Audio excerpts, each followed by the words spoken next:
कक्षा 9 के छात्र छात्राओं का आज की कक्षा में स्वागत है। प्यारे बच्चों, आज हमने घात एवं घातांक से संबंधित कुछ नियम पढ़ने हैं, जिन नियमों के आधार पर हम प्रथम अध्याय संख्या पद्धति की अंतिम प्रश्नावली को हल कर पाएंगे। सबसे पहले देखिए, लिखा है ए की घात m। इस बात का आपने ध्यान रखना है, ए की घात m में आधार a है, घात m है, तो m को a से थोड़ा सा छोटा लिखना है और इसके a के ऊपर लिखना है। हमेशा आधार बड़ा होगा आकार में और उसकी घात छोटी होगी। तो a की घात m गुणा a की घात n, अर्थात a की संख्या की अगर दो घातें गुणा होंगी तो बराबर हो जाएगा संख्या की घात आपस में जुड़ जाएंगी। ऐसा क्यों होता है उसको समझने की कोशिश करते हैं।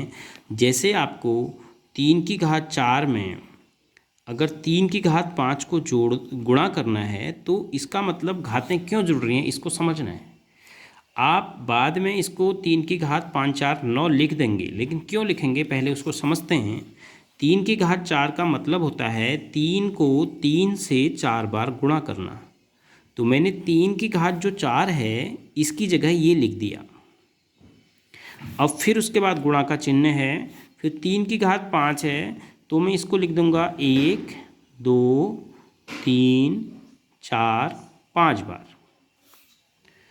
अब आप अपने इस पूरे विस्तारित रूप को देखिए, इसमें केवल एकमात्र संख्या 3 है। वह कितनी बार है? 1 2 3 4 बार। इसके कारण 1 2 3 4 5 बार। इसके कारण अब आप कुल गिनिए कितनी बार है। 1 2 3 4 5 6 7 8 9। तो इतने बड़े रूप को अगर आप छोटा लिखना चाहें तो इसको आप लिख सकते हैं 3 की घात 9।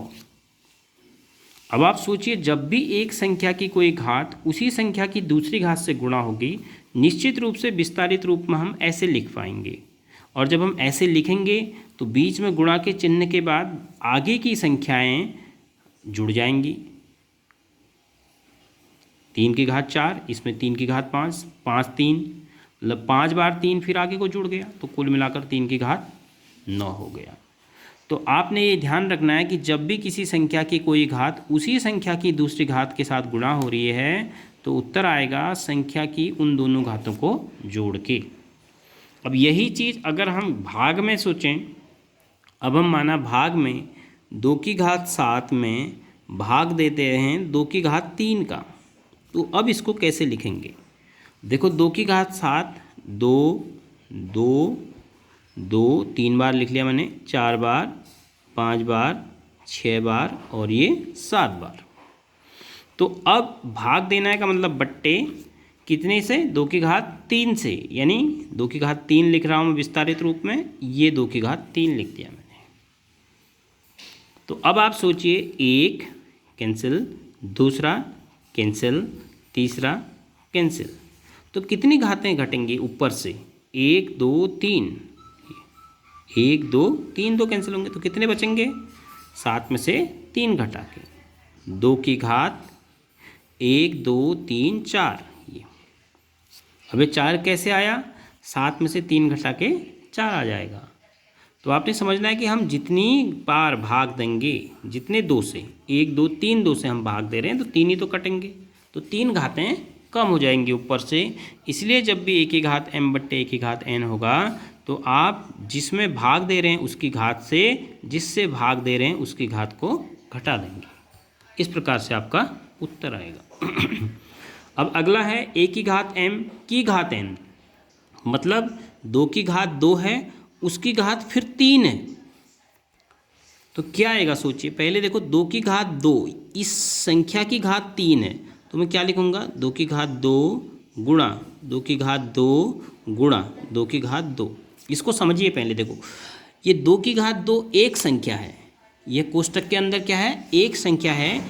इस संख्या की घात 3 है तो यह संख्या 3 बार लिखी जाएगी। देखो यह संख्या कौन है? 2 की घात 2 है, तो 2 की घात 2 2 की घात 2 2 की घात 2 कितनी बार लिखी जाएगी? 1 2 3 बार। अब हर एक में 2 की घात 2। अब इसका मतलब क्या है? केवल इसका मतलब मैं आपको बता रहा हूँ, इसका मतलब है 2 गुणा 2, तो मैंने 2 की घात 2 लिख लिया। फिर गुणा है, फिर 2 गुणा 2, फिर गुणा है 2 की घात 2, फिर 2 गुणा 2।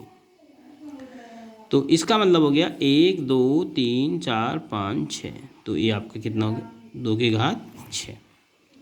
अभी आप 3 दूनी यहाँ से अगर कैसे करते हैं, 3 दूनी 6, ये आपका उत्तर आ गया। तो 2 की घात 6 कैसे आया, घातें आपस में गुणा हो गई। जब भी किसी संख्या की घात होगी, 2 की घात 2 की घात 3 है, तो उत्तर आएगा घातें आपस में गुणा हो जाएंगी। 2 एक घात 1 ये है, एक घात ये है, 2 2 3 6। इस प्रकार से हम उस प्रश्न को करते हैं। इसी क्रम में आपने ये तो फॉर्मूले भी देखने हैं। जब भी दो संख्याओं का गुणा होगा, a गुणा b, यहाँ पर गुणा छिपा हुआ है, a गुणा b की घात अगर m है तो आप इसको a की घात m गुणा b की घात m लिख सकते हैं। तो m इसकी भी घात होगी गुणा। इसी प्रकार से माना आप a बट्टे b है, उसकी घात m है, तो अंश की भी घात जाएगा और वही घात हर की भी जाएगी। इसको भी आप आराम से समझ सकते हैं, 2 गुणा 3 करके 6 की घात m करके, वो आपका 2 की घात m गुणा 3 की घात m के रूप में जरूर आएगा। तो पहले आप इन सवाल को, इन फॉर्मूलों को नोट कर लीजिए, इनको समझ लीजिए। इनके आधार पर हम अध्याय प्रथम संख्या पद्धति के अंतिम प्रश्नावली के प्रश्नों का हल आपको भेजेंगे।